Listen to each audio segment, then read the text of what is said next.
Hello and welcome to Moderate Fantasy Violence, a podcast about pop culture and the world around it. I'm Nick. And I'm Alistair.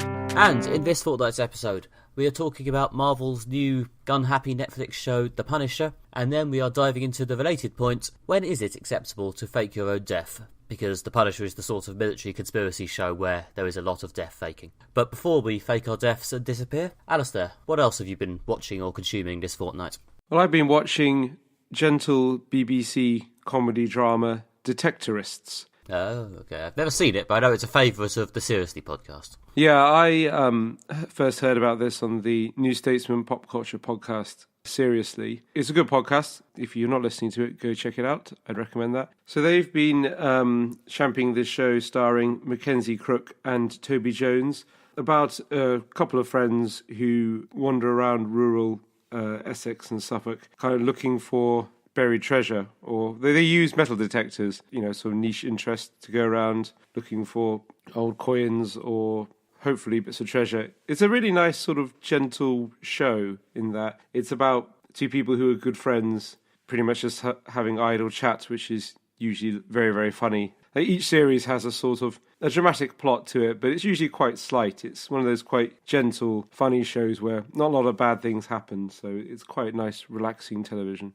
Yeah, when I first heard about this, I thought it was like a sort of gentle detective show, just because the title was sort of a cute way of saying they're like amateur detectives. But no, it's actually about something different entirely.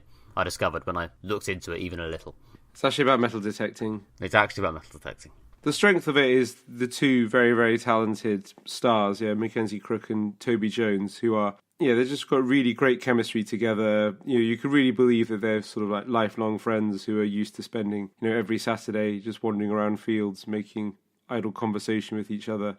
Yeah, it's just the dialogue is just really funny in a sort of quite subtly funny way. It's never really like kind of fall off the sofa, rolling around on the floor laughing, but it's got this real like gentle, humorous warmth to it that is just really, really nice. I know it's like kind of like a sort of a warm bath. The closest thing I can really compare it to is King of the Hill, which also has this kind of gentle, warm humour to it. The kind of all the characters are basically, when it comes down to it, quite nice people, and they all look out for each other, and there's a real sense of kind of at the end of each episode. Yeah, that's kind of what I used to get from Unbreakable Kimmy Schmidt. Was a bit like that, although Unbreakable Kimmy Schmidt is sort of a bit more wacky American. I'm guessing this show isn't very wacky. No, I mean it's not wacky. It's very British in a sort of understated, sort of quite reserved way. Yeah, I'm glad Mackenzie Crook has found something good to do, because he seems to be having some quite bad luck with his films. Yeah, well, he was in Pirates of the Caribbean, and other than that, he hasn't been in many other films. He seems to be like a run of subpar British comedies. He was in Three and Out, which sounded terrible. Yeah. Was he in Sex Lives of the Potato Men, or did I make that up? He was in Sex Lives of the Potato Men with Johnny Vegas, which I think someone referred to as about like the worst British film ever, or something like that. Although I must point out I've not seen it, but it did have very, very bad reviews. Yeah. So yeah, I've always had a lot of lingering affection for him from The Office, so I'm glad he's found something else nice to do. I will probably check that out at some stage. It's if you're looking to calm down after Punisher, it's pretty good. Yeah. Anyway, Nick, what have you been up to since we last spoke? Well, one thing I've been up to is reading La Belle Sauvage by Philip Pullman, but I think, to be honest, we spoke about that last week in this same section. I don't really have much to add. You were right, it's good. At times, surprisingly adult, but good. The other thing I've been doing is starting on 2015's hottest show, Mr. Robot, which I did need to watch at the time, and in my usual getting round to it way, therefore just started last week in the last month of 2017. And yeah, it's good, I think. It's got a certain sort of really, really on-the-nose hackers taking down the evil capitalist elite vibe, which I can't decide whether it's meant to be annoying or whether it's become more annoying in the 2 years since the show was actually made. Whether, people's weariness with that whole thing helped by the fact that a lot of the sort of 4chan elite have turned out to be responsible for, as we covered a few weeks ago, Ragnarok, has made me more jaded with that approach to, talking and society. But nonetheless, if you could get past the slight veneer of clever hacker bullshit, it is quite a good sort of techno thriller underneath it. So it's got a good plot, good characters. It's quite a sort of well-presented universe. There's quite a lot of characters that all interrelate in quite complicated ways, and although the pilot is weirdly sort of frustratingly slow. Once you get past the pilot and into the actual the proper episodes, it goes quite fast and juggles this quite large ensemble and sort of slowly reveals more about individual characters who have been there the whole time and you didn't realise how important they were. It's quite, I'm about halfway through the first season. It's a very sort of well-balanced show that's, keeping the characters going, driving the plot forward. And, to be honest, I don't know whether I'm just getting used to it, but again, the slightly on-the-nose, pretentious, elite hacksaw bullshit seems to die down a bit after episode 1 as well. I haven't seen this show, but people I've spoken to did really rave about the first series, especially when it came out. It was one of those sort of, must-watch shows, despite the fact I didn't watch it. But it is one of those shows everyone says is very, very good. I don't know if they sustain the quality over the subsequent series. It's definitely dropped a bit out of the dialogue in subsequent seasons. The few times I have seen it mentioned, I think I've got the impression it maybe didn't continue quite as strong as it started. I'll probably watch at least some of the subsequent seasons anyway, but I do usually try and check out, the current, much talked about must-watch shows. At the moment, I've been so busy, it's apparently taken me over 2 years to do so. And it's got Christian Slater in it, in the fine tradition of movie actors deciding to move to television for, some combination of the exposure, the money, and the fact that that's apparently where the good writing is. Oh, cool. Is he good in the show? He is good. He's playing the part where you put the big, noticeable movie actor because he gets to give a lot of dramatic, impassioned speeches. It's not a quiet role, Christian Slater's part. Just one of the lead sort of hackers of the movement who takes the lead character under his wing, sort of, and gives him lots of speeches about how important it all is. I think I've only ever seen Christian Slater on TV between this and The West Wing. He's been in quite a few movies. There's American Psycho. That's a good film. Oh, let's play lists of famous movies Nick hasn't seen. Nope. Well, he was, to be fair, when people say Christian Slater, he was in probably what could be the worst movie I've ever seen, which is Alone in the Dark. Oh God, I saw that, didn't I? Did I fall asleep on your sofa during that? Which is an appropriate reaction to Alone in the Dark, which could absolutely be terrible. Alone in the Dark, based on the video game, based very loosely on the video game of the same name. Yes, anyway, I don't think we need to read out Christian Slater's whole IMDb page. But yes, Mr. Robot, so far, based on half of Season 1, seems pretty good. Maybe one day I'll come back and let the Modern Fantasy Violence listeners know whether it really does turn aggressively shit in Season 2. And apparently Alone in the Dark is the worst film Alistair's ever seen, which I think is probably the most interesting thing we've learned during this segment. Yeah, so I don't recommend that film. It's not even so bad it's funny, it's just really bad. Yeah, to finish off our recommendations section with an anti-recommendation. Don't watch that. I fell asleep and Alistair hated it. First thing this episode, we will be reviewing The Punisher, a new series for Netflix based on the Marvel comic. Frank Castle, aka The Punisher, is still alive and is living a reclusive life in New York City. He is contacted by a hacker, codenamed Micro, who has uncovered a conspiracy in the US Army to smuggle heroin from Afghanistan inside the corpses of American soldiers. The conspiracy includes the Army, the CIA, and a private military contract firm called Anvil, run by one of Castle's former army mates. Castle and Micro team up to mete out the Punisher's distinctive form of gun-based vigilante justice. So we've seen the complete first series of this show. So Nick, what did you think of it?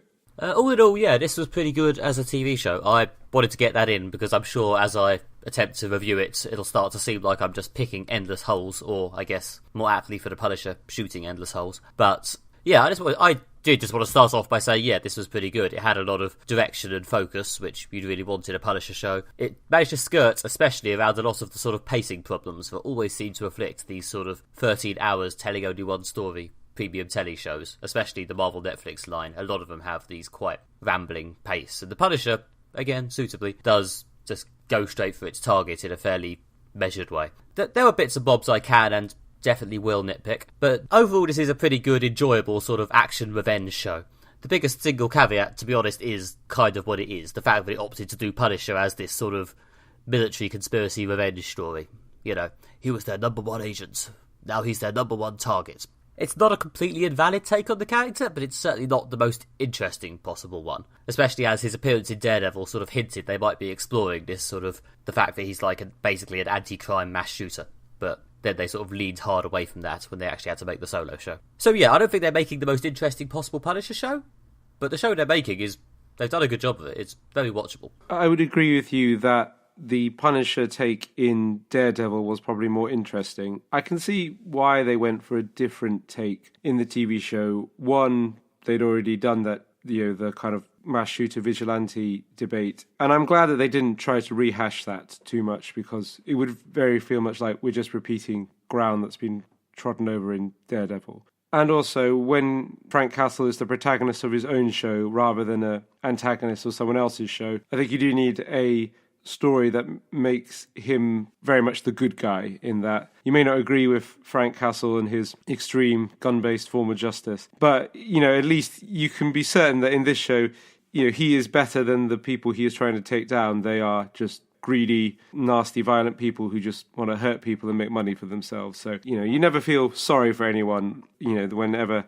Frank Castle catches up with them and does his punishing. And I think, definitely the key to making the Punisher work is that the villains are such assholes that you can have them basically get jumped by a glorified serial killer, and you're like, fair enough. You probably deserve that. I guess the point of difference is how sympathetic you make the Punisher while he's doing that. And here they do seem to be leaning quite hard on the fact that the Punisher is ultimately a good guy. He's nice to the people around him. He seems outwardly friendly and human, whereas, I don't know, a lot of what I say here may be triggered by my perhaps unreasonable wish that they basically filmed the Garth Ennis version, which portrays him as this sort of grim, violent, unknowable being. And trying to make a TV show about a grim, violent, unknowable being, I don't know if that would have worked so well. It would have been difficult. You would have to have someone else as the main character, or at least in almost all the scenes, someone that the audience can more directly identify with, rather than a sort of, like an unknowable being. Because in this version, he's very much, it's a setup that's in a lot of other TV shows and a lot of films, in that he's a man who's been wronged, in that his family was killed, and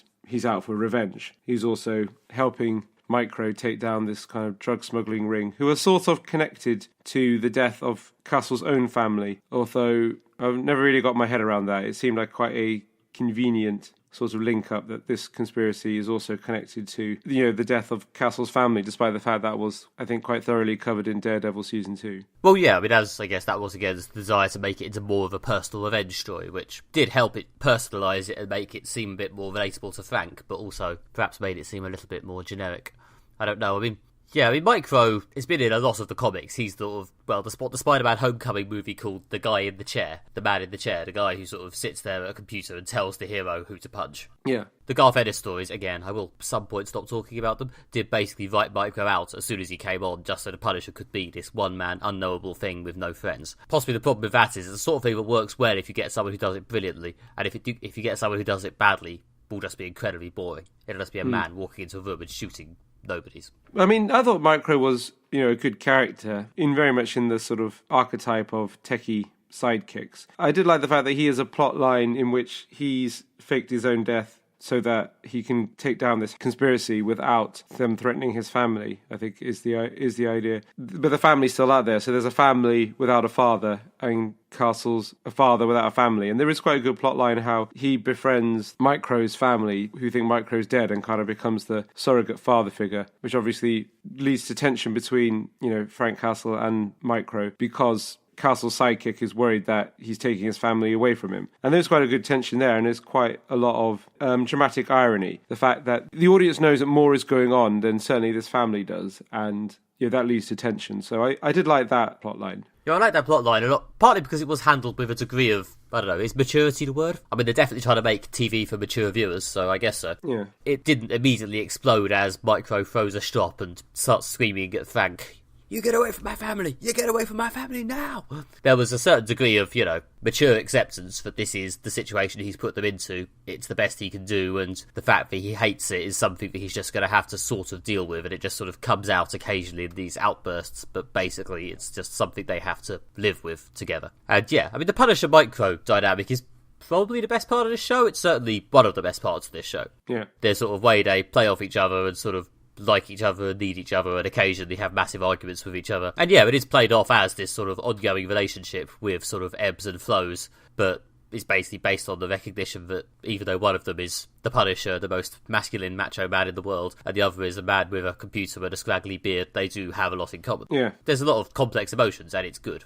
I don't know, sometimes these Marvel Netflix shows, and I don't want to get into ranking it compared to them quite yet, but yeah, they seem a bit simplistic, considering they're trying to be mature telly for mature people, but this did feel like a mature relationship. I quite liked it. Yeah, there was a lot of nuance to the relationship between Castle and Micro. And yeah, like you say, it's handled well, and also it does a good job of showing their friendship progressing in a organic way, in that it starts out when they first meet, they're sort of adversaries, then they're reluctantly working together because they want the same things, and then over time they kind of, how they become friends. That's handled well, and there's a sort of believableness that they would become friends by, hanging out and helping each other. Yeah, and it's just in general, to be honest, the way they've surrounded the Punisher with people who, in different ways, relate to him or have things in common with him is quite nicely done, I think. Like, there's his mate Curtis, his mate Billy, and he talks to them all in different ways about their similar experiences, and it does make the character seem nuanced, rather than just a one-dimensional force for justice, which I'm aware is me contradicting myself, because I might have sort of said a minute ago that would have been good, but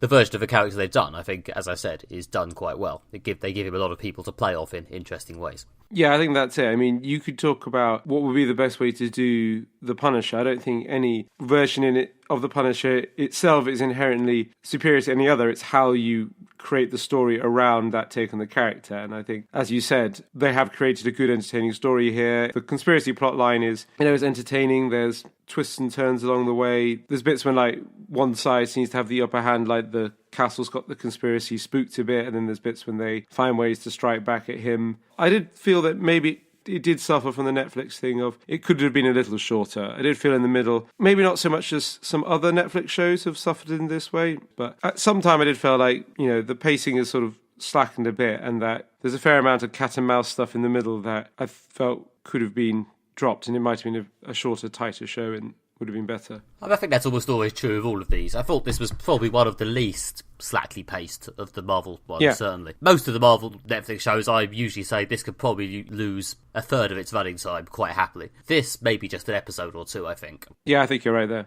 Yeah, I liked the fact that there was, enough going on that they could, go on a diversion for 2 or 3 episodes with there's a character called Lewis who sort of goes on a bit of a journey and ends up going to some dark places. The show does do a nice job of going on a diversion for that for a couple of episodes, which does, allow them not to just focus on this conspiracy story. Also, there's an episode involving Frank attacking a hotel, which is told in a sort of back and forth, forward and backward in time way, which could have been quite gimmicky, but I ended up really enjoying it. I thought they did a good job of using the playing with time to actually drive up the suspense. I found that episode quite confusing because, for a show that has a very linear plot, to suddenly throw in an episode with quite a non-linear plot. It did take me a while to find my feet in that episode. It wasn't a bad episode. I just kind of was confused a bit by it.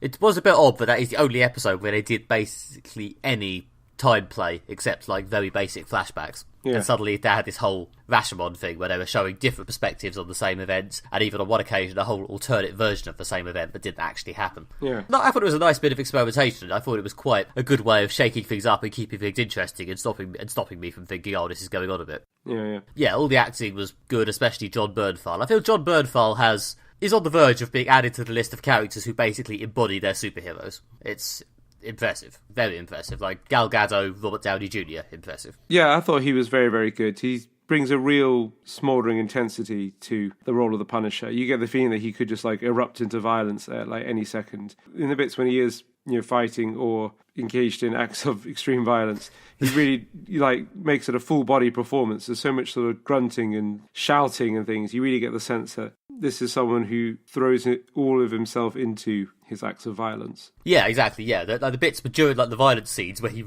just runs at people whilst roaring. A lot of actors, I think, I would have great trouble taking that seriously. That could quite easily have been something I watch whilst laughing my head off and then make fun of on the podcast. But John Bernthal here, I actually completely bought it, which is impressive.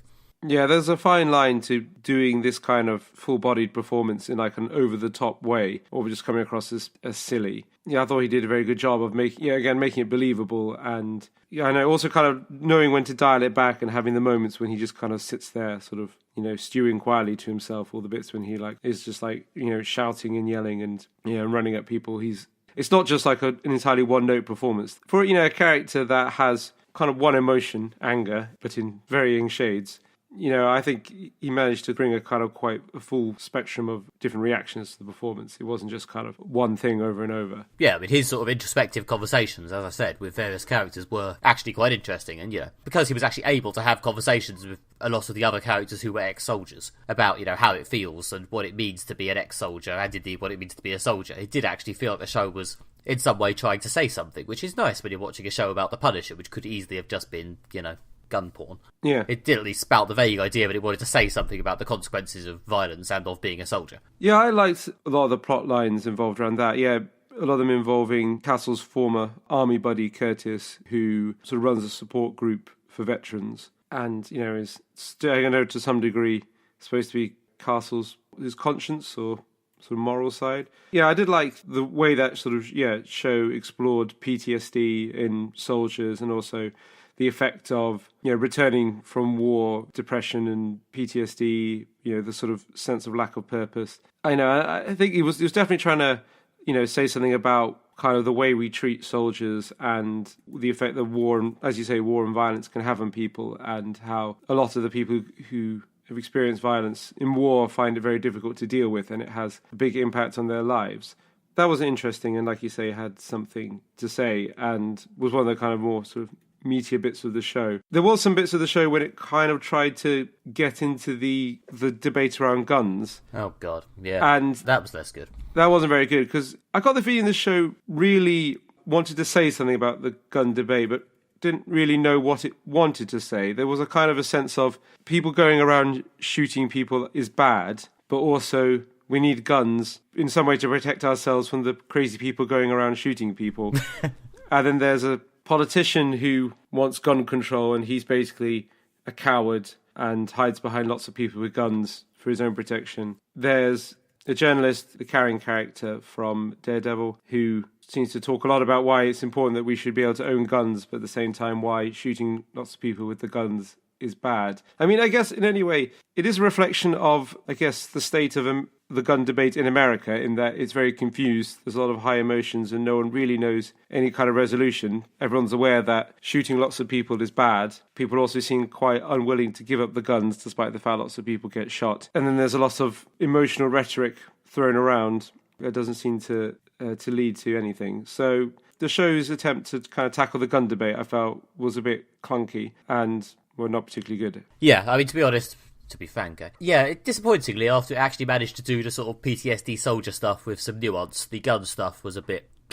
Mostly, to be honest, because it kept having to address it through the filter of the Punisher, and therefore it had to say why it's okay for Frank to be a vigilante with a gun, but also vaguely try and address why it's bad for other people to have guns. I'm not really sure. It never really seems to come up with a clear answer to this, other than because Frank is a good dude. Yeah. And mass murder is bad.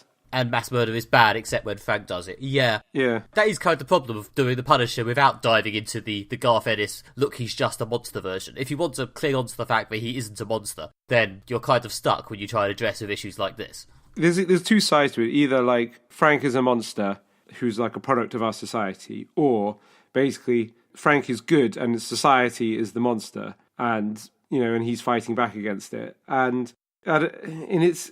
I don't know, this show it's neither one of those things nor the other. I mean, there's a general sense that, there's a conspiracy involving, the police and involving the military and CIA and, normal conspiracy-type groups. And there's a sense that the establishment is corrupt and the establishment will abuse you or even kill you.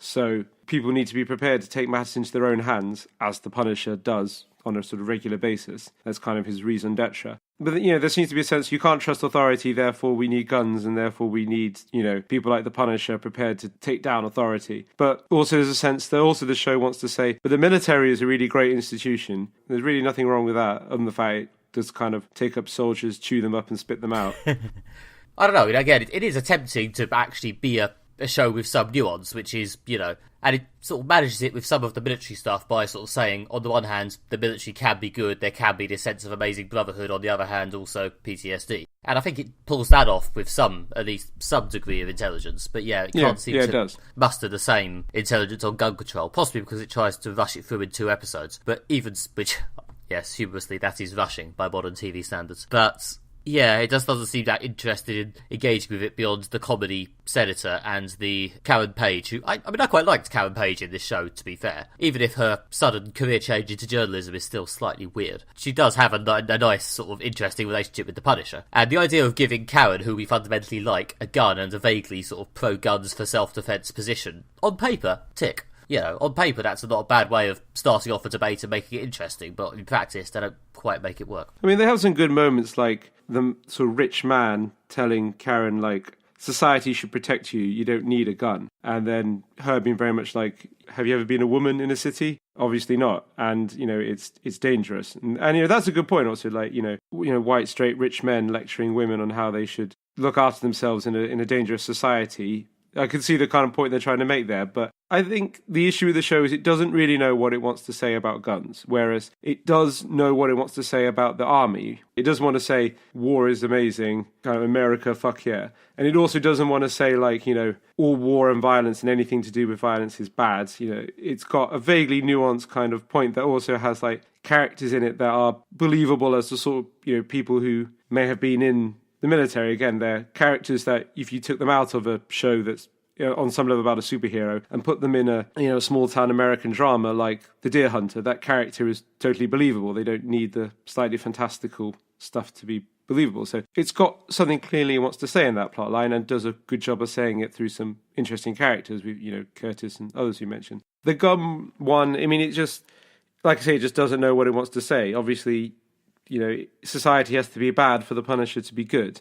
And, you know, but also at the same time, mass murder is bad. I mean, I like the fact they tried to engage with this and they tried to have, at one point, I mean, I'm going to avoid spoilers as much as possible, a character who's to some degree an anti-Punisher. He wants to punish people, but for the wrong reasons and in the wrong way. And they're trying to say, this is why Castle is good and why other people with, you know, with guns who want to hurt people are bad. But at the core of it, I just think they didn't know what they wanted to say. Like, they didn't, and it meant the plotting was a bit messy as they kind of didn't have that solid foundation. Anti-Punisher storylines are uncommon in Punisher stories and sometimes break down a bit, but it's just, well, he's shooting different people and the Punisher's shooting some other people because of his arbitrary beliefs. Is there really that much of a difference? And the difference always ends up being, in your heart, you know the Punisher's right. It's like, cool.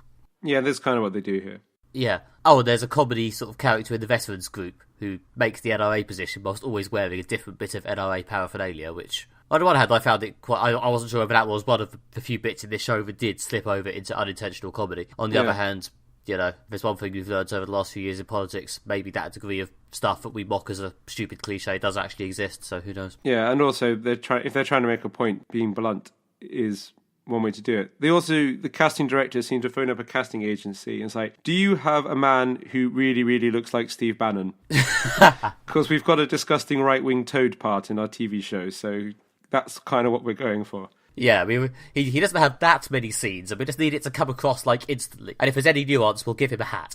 Yeah, exactly. One of the few major bits in this show that I did, you know, slightly not work for me, not even in a, oh, it's sort of interesting way, but in a just sort of, way, was the Madani storyline. I thought was largely a bit blah at times. It picked up a bit when it got a bit more invested in, well, sort of tangled up with the main story, but the general state of it was a bit sort of, oh, I see we've cut to Madani. This is probably a good time to quickly see if I've got any texts. I thought the actress playing Madani, Amber Rose Rivar, I thought she was good in the role. I think she was let down by the writing and the plotting, as you say, in that her character sometimes felt a bit superfluous to the main plot, especially early on before, as you say, her storyline gets tangled up more with the Punisher storyline. I want to avoid spoilers. There was a development in Madani's storyline which took me by surprise and I thought was a good one. And after that point, her story became more interesting. So I think I preferred her more in the final third of the show. As you said, in the early episodes, there was a sense of like, we are kind of waiting for the Punisher to come back on screen because this is very much his show. Yeah, I don't know. I did find her scenes quite, as you say, especially her early scenes, quite uncaptivating. I don't know. I'm not confident enough in my critique of acting to know whether that's the actress or the writing. It could be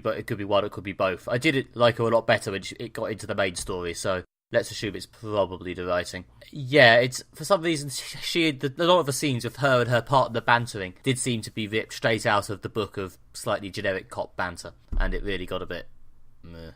Fine. Yeah. whatever. You're investigating the Punisher, eventually you'll get into the storyline. Also, people kept saying what an amazing agent she is, but quite a lot of her contributions to the plot seem to involve her fucking up, so that the Punisher could save the day. Yeah, there is that. Which is always an annoying contradiction that you really hope that your more mature show could try and drive away from. I know it's the sort of thing that happens all the time in lesser shows, but still.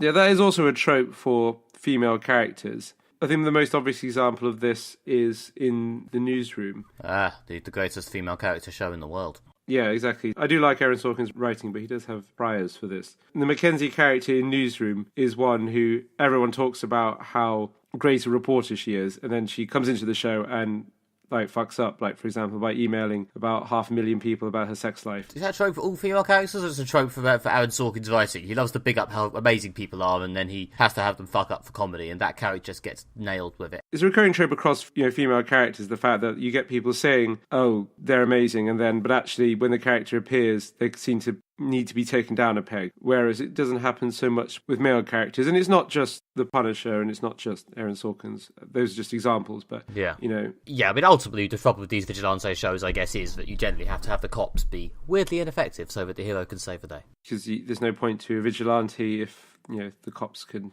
deliver all the justice and uncover all the pieces. Yeah. But yeah, and there are bits of this show that don't work on a macro level, but as an individual viewing experience, it was pretty good. There was a stratospheric level of violence, even by the sort of mature viewers' Marvel Netflix standards. There were parts I was a bit sort of, ugh.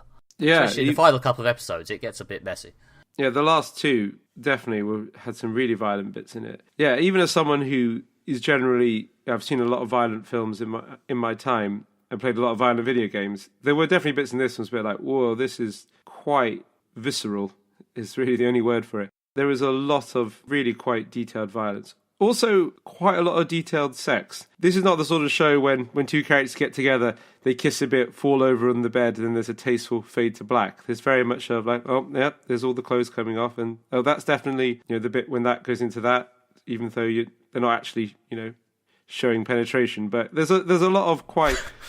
Yeah. Detailed sex, shall we say, as well as a lot of detailed violence. So they certainly earned their 18 certificate. Yeah, although I was amused by the fact that there's some properly stratospheric levels of violence, thumbs going into eyes and such. Yeah. Therefore, it becomes funnier that whatever deal these shows work on will allow them to show people's faces being ripped apart, but they still have to bend over backwards to choreograph the sex scenes to avoid showing the cursed female nipple. Yeah. That is a very good point. Don't get me wrong, I wasn't sitting there watching this show shouting, "Get your tits out!" But it just seemed amusing considering how ridiculously detailed some of the violence was. Yeah, that is a ridiculous double standard. God bless America. But overall as a show, I thought it was good, and it was entertaining. Probably not my favourite of the Marvel shows they've made, but still good. Similar to how Marvel in the cinema this year have had, good year. You can point to all their films and basically say, if anything, Marvel know how to make, a reliably good quality film that is entertaining to watch. And at the end of The Punisher, I was left feeling, well, pretty much the exact same is true for the TV show. You can clearly point towards Marvel and say they can make a TV show, it's entertaining to watch, it's good, there aren't any kind of painfully bad bits. So, it didn't quite blow my mind with how amazing it was. It's more evidence that Marvel are a good, competent entertainment factory. Yes, in the case of this show, although I'm not sure it's actually been the best year for the Netflix section. Considering we had Iron Fist, which was kind of flat out bad, and then we had The Defenders, which was not flat out bad, but I wouldn't say came that far over okay. Yeah. This is probably the first of the Netflix shows this year that I will go out and say, yes, this is really good. This is worth taking time out of your life to watch, even if you're not a fan or a collector of these things. So it's not been the best possible year for Marvel TV, but they are at least going out on a high for me. Yeah, and like I say, this was good show, so it shows they can do good shows. It's not the most interesting of the Netflix shows, just because, as I say, the man revenge angle is a bit seen it. But it is one of the best made ones.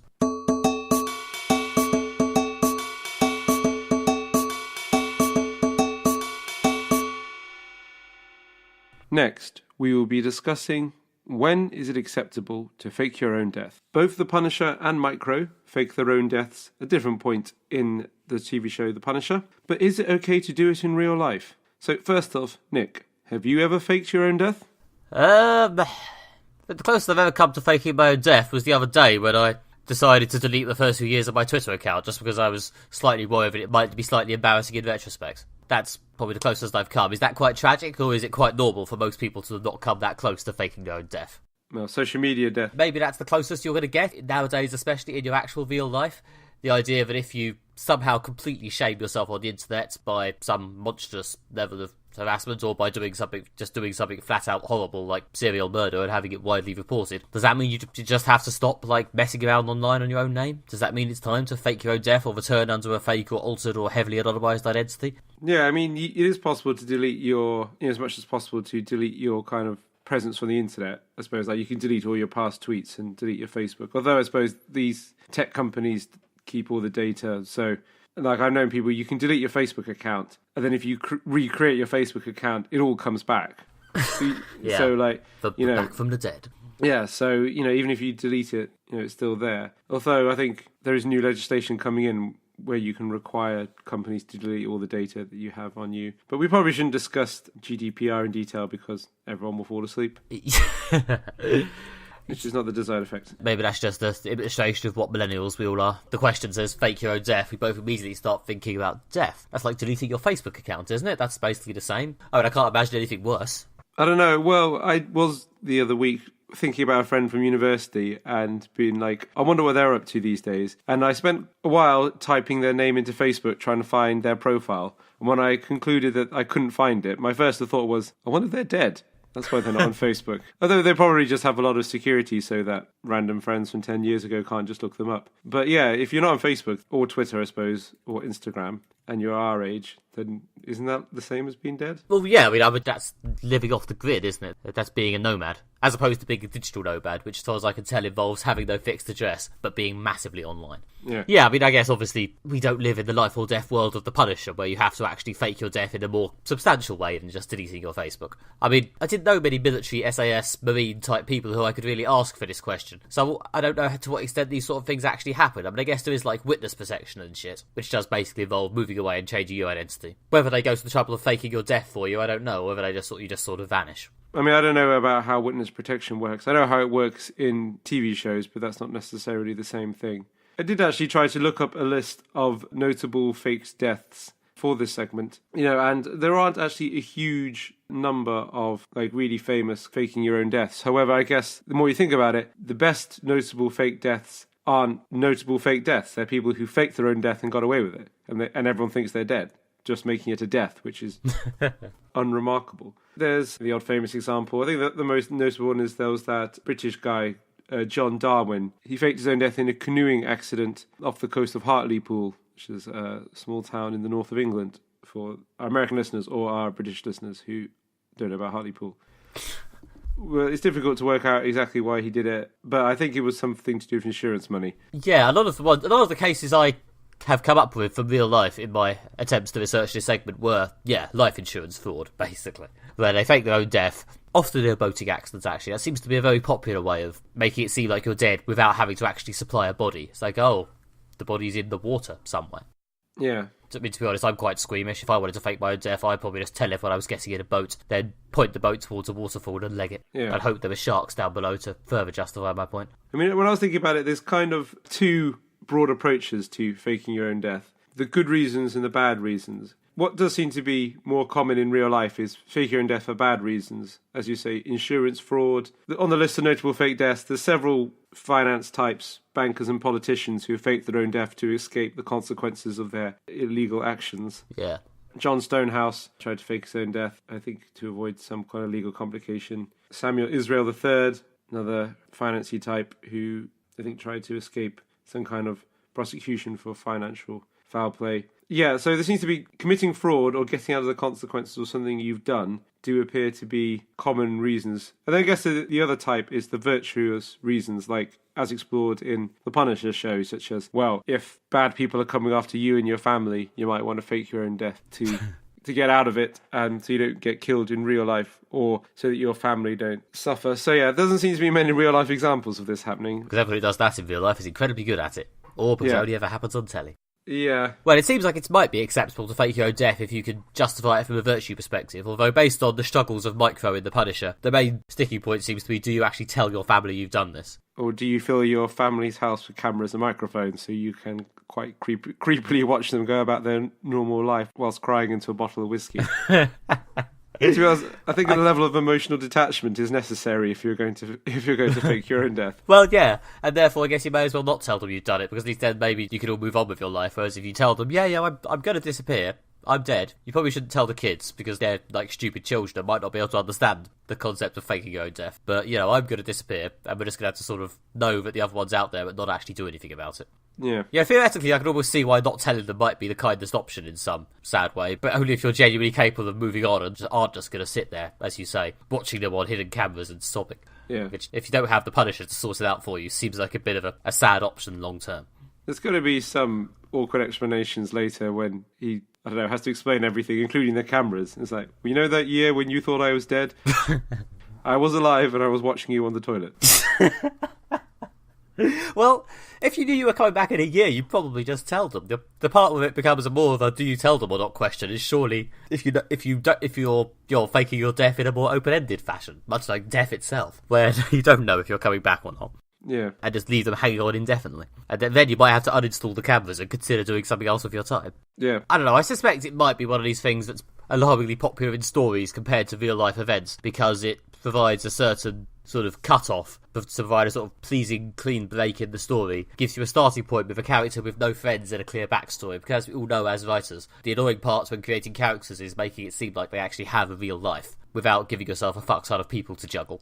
Yeah. But if someone's just faked their own death, then they have no friends, but they do have clear angst, and that's the other key thing that every character needs. It's also a really helpful retcon in fiction, which is if you kill off a character, oh god, you can bring them back by saying that they would actually just faked their own death for reasons to do with, you know, virtue and plot and conspiracies. For example, in the TV show Sherlock, when Sherlock appears to die, the end of the second series, and then obviously, yeah, it's revealed in the twist that no one was surprised by that he faked his own death, you know, in order to get out of Moriarty's trap. Yeah, and in those episodes, normally, they come back, everyone's angry at them for a couple of scenes, because you've got to have the bit where you're angry at them for not telling them you weren't dead, and then everyone just sort of moves on, because ultimately the emotional journey is, I am happy you're back. Yeah. Now, for God's sake, let's get back to the status quo.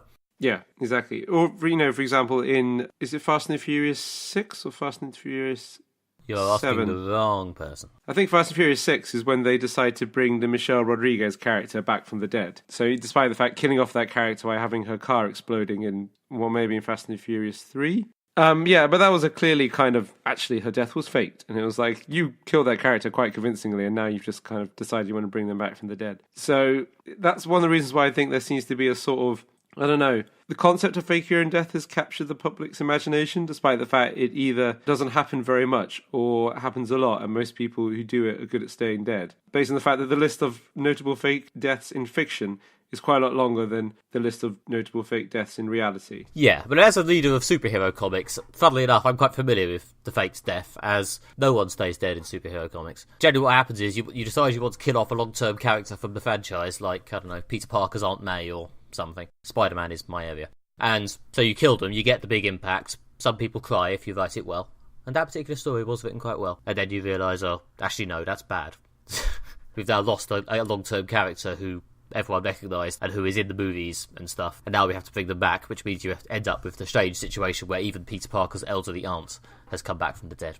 Yeah. But she wasn't involved in an elaborate conspiracy. Well, she was, but she wasn't the one conducting it. She was just locked in a prison by the Green Goblin or something equally stupid. The Green Goblin, who himself faked his own death, obviously. Yeah, I guess this is one of the areas where comics can cross over with soaps a lot. Maybe it's a bit of a stereotype, but the very high drama American soaps, you know, not unlike our British soap operas, which are much more focused around kitchen sink and people having, you know, a bit of hanky-panky that they shouldn't be having. The American high dramas in these soaps, you know, seem to be full of, I thought you were dead. I was. Now I'm back.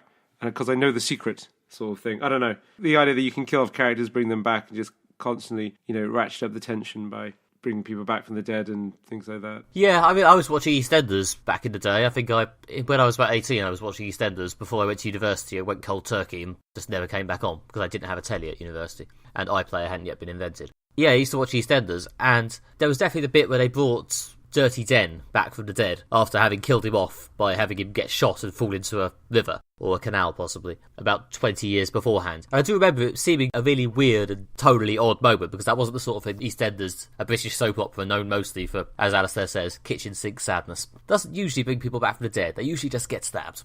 and then stay dead. Yeah. At worst. Especially in soaps, when you get attached to long-term characters, the temptation to go, oh, they faked their own death. You know, is it acceptable to fake your own death? Well, it's acceptable to do a faked death if you're a beloved soap opera character who needs to come back so that people will like the show again, I suppose, or people will read the comic again.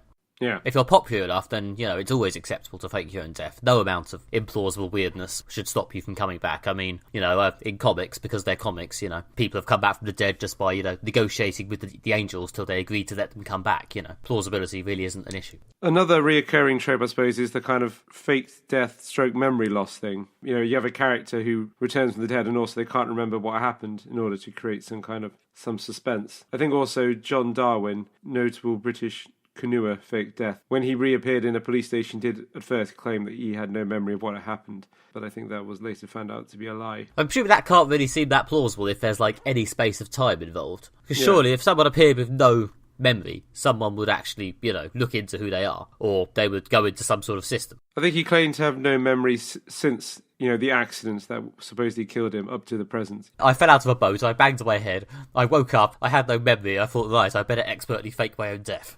Yeah. It's also worth noting that John Darwin was discovered, I think, by when readers sent information to the Daily Mirror, when they managed to Google his name, his wife's name and canoe and found a picture on Google image of them in Panama. God, I dread to fucking think how that works technologically. Clearly, Google is monitoring me even closer than I thought. Jesus Christ. Yeah, well, so they have a whole lot of information for you. They can find random pictures of me in Panama just by Googling my name, then that's just terrifying. Any hope I ever had of faking my own death may be dying on as we speak. Yeah, so photographs have been discovered when a member of the public searched the words John, Anne, and Panama in Google Images. The photo featured on the website movetopanama.com. Oh, I see. Is the problem that they use the same first names. Yeah. The other thing that I've read, and also mainly come out through fiction, so it could be not true, is that if you are going to fake your own death or adopt a different name, they say that it's a good idea to stick with the same first name, but change your surname. You know, for example, this is not about fake your own death, but it is about fake names. In the film Catch Me If You Can, the character Frank Abagnale, played by Leonardo DiCaprio, all his pseudonyms all are called Frank. I mean, it helps that he's got a fairly regular name, so it's easier to be anonymous. The reason for this is that whenever you're living your life, you need to keep the kind of instinctive reaction to hearing your own name. You know, you want to still be going by, Frank or John, so that when someone goes like, hey, John, you don't think, well, that's not me, because that's really going to make it look like you're using the wrong name. Yeah, okay, I can see that. If you've got a very unusual name, then people are going to remember it. But, having a name that lots of people have means the distinctive part is the combination of your first name and your surname. But, I mean, my surname is also a first name, and people used to call me Brian at grammar school, so I'll just change my name to Brian, it'll be fine. When I inevitably fake my own death to avoid having to edit this podcast. Yeah. Which probably is not an acceptable reason to fake your own death. So the podcast will have to continue. Fair enough. Yeah, the general, my takeaway from this is that it may be acceptable to fake your own death if you are trying to escape from, conspiracies or crime or people coming to kill you. Probably not so acceptable if you're trying to escape justice or cover up something that you did. Yeah, it's acceptable to fake your own death if you're trying to escape a military conspiracy. And you have to be the Punisher. And you'd have to be, the Punisher or a, cartoonishly amazing hacker like Micro to actually successfully manage it, especially if you decide to fake your own death and live in a small basement not that far from your family home. So yeah, we don't really advise you do that. No, please do not fake your own death. And if you do fake your own death, please remember to resubscribe to this podcast once you've set up your new phone. Okay, and thank you for listening to this episode of Moderate Fantasy Violence. We hope it wasn't too punishing.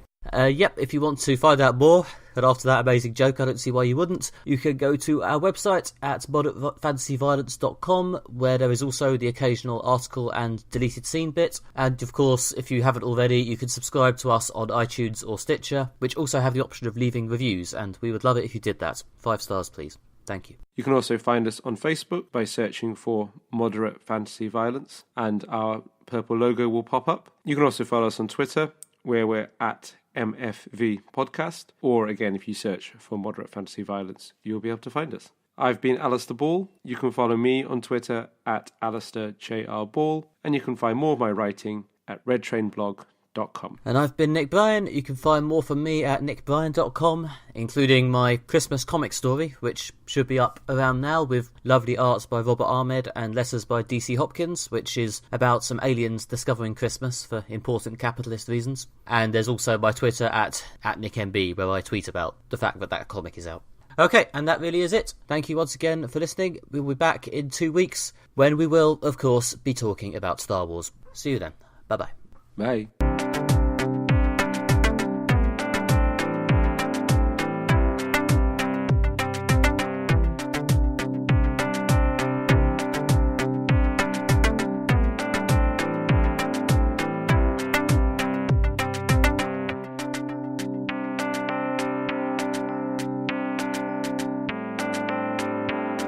So despite the fact killing off that character by having her car exploding in what may be in Fast and Furious 3, they all blur into one, to be honest. It's just a lot of cars driving fast. Some have the rock in them, some don't.